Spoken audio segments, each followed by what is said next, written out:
గలతీయులకు రాసిన పత్రిక 4వ అధ్యాయము 8వ వచనం నుంచి కొన్ని సంగతులు చూద్దాం దేవుని బిడ్డలారా. ఆ కాలమందైతే మీరు దేవునిని ఎరుగని వారై నిజమునకు దేవుళ్ళు కాని వారికి దాసులై ఉంటిరి గాని ఇప్పుడు మీరు దేవునిని ఎరిగిన వారు. చాలు. ఆ కాలమందైతే దేవుడు తెలియదు, ఇప్పుడు మీరు దేవునిని ఎరిగిన వారు. మీరెవరు? దేవునిని ఎరిగిన వారు. మనమంతా క్రైస్తవులము. దేవునిని ఎరిగిన మనము దేవుని గురించి సరైన అవగాహన లేకుండానే మన జీవితాలు ముగిసిపోతున్నాయి. దేవుని గురించి పరిపూర్ణమైన జ్ఞానము కలిగిన వారముగా ఉండాల్సిన మనము దేవుని గురించి సరైన అవగాహన లేని వారిగా మిగిలిపోతున్నాం. ఈరోజు చాలామంది క్రీస్తు విరోధులు అనబడిన వారు ఎవరైనా కానివ్వండి, క్రైస్తవేతరులు, మతోన్మాదుల, రాజకీయ నాయకుల, యాంకర్స్ రూపంలో ఉన్నవారా, జర్నలిస్టుల రూపంలో ఉన్నవారా, గత 12 ఏళ్ళుగా మన దేశంలో క్రైస్తవ వ్యతిరేకులు పెరుగుతూనే ఉన్నారు. వాళ్ళు అంటున్నారు, ఎవరిని నమ్ముతున్నారు మీరు? యేసుక్రీస్తుని. మరి యెహోవా ఎవరు? ఆయన దేవుడు. మరి పరిశుద్ధాత్ముడు ఎవరు? ఆయన దేవుడు. కాబట్టి ఎంతమంది దేవుళ్ళు? ఒక్కడా ముగ్గురా? త్రియాక దేవుడండి. అంతేగా మన సమాధానం. నేను తప్పు పట్టడం లేదు సుమా, మీకు అవగాహన కోసం నేను మాట్లాడుతున్నాను. ఎంతమంది దేవుళ్ళు? 3 దేవుళ్ళండి అన్నవారు ఉన్నారు. నిన్ను సృష్టించిన వాడు నీకు భర్త అయి ఉన్నాడని ఇశ్రాయేలు గురించి మాట్లాడుతున్నాడు. అలాగే సంఘము వధువు అయితే వరుడెవరు?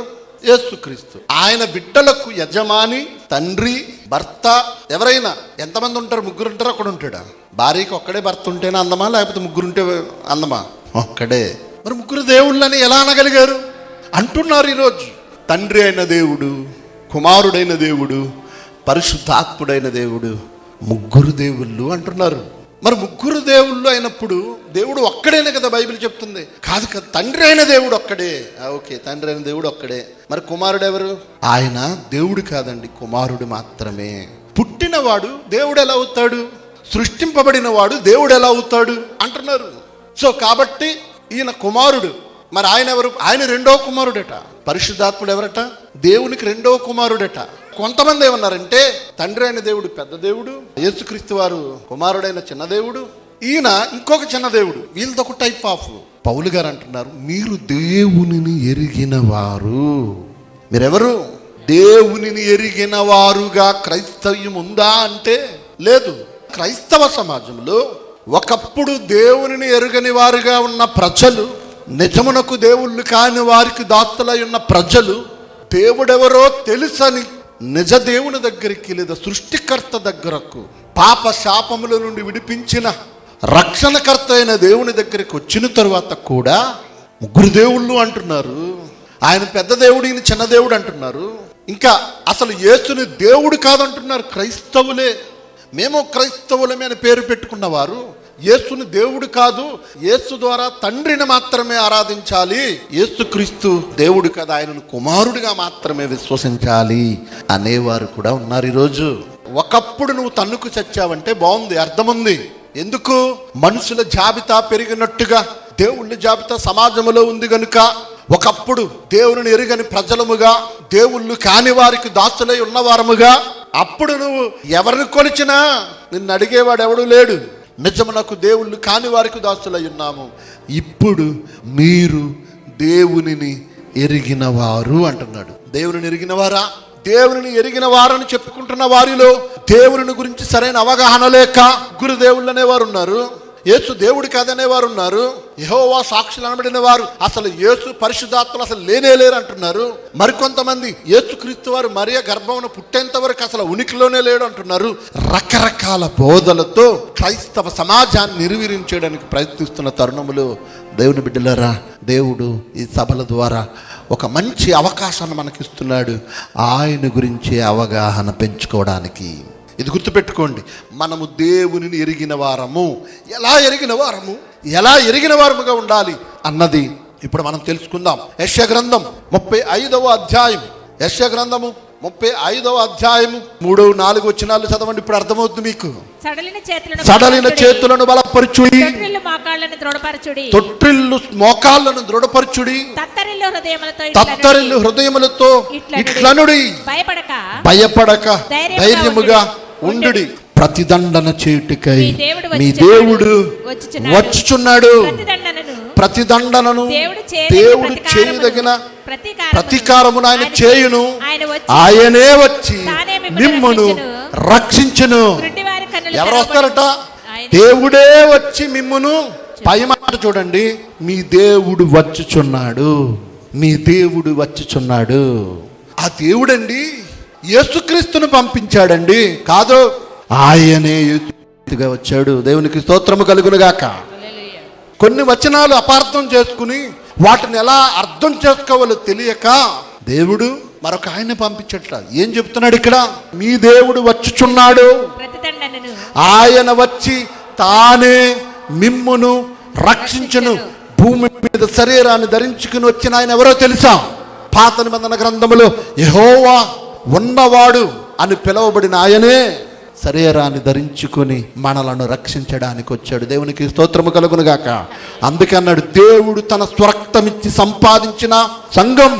దేవుడు తన స్వరక్తమిచ్చి సంపాదించిన సంఘం. అబ్బాయి, దేవుడు ఎలా రక్తం ఇస్తాడండి? శరీరాన్ని ధరించుకుని వచ్చాడు. అందుకే శరీరాన్ని ధరించుకున్నాడు. అందుకే ఆయనే వచ్చుచున్నాడు. ఇశ్రాయేలీయులంతా ఎవరి కోసం ఎదురు చూశారు? దేవుని కోసం ఎదురు చూశారు. బాప్తిస్మిచ్చి యోహాను గారు ఎవరి కోసం, ఎందుకు పంపబడ్డాడు? ఎందుకు పంపబడ్డాడు? దేవుని వైపునకు తన ప్రజలను మళ్లించుటకు. అదొక్కసారి చూద్దాం దేవుని బిడ్డలారా. లూకాసు వార్త 1వ అధ్యాయము.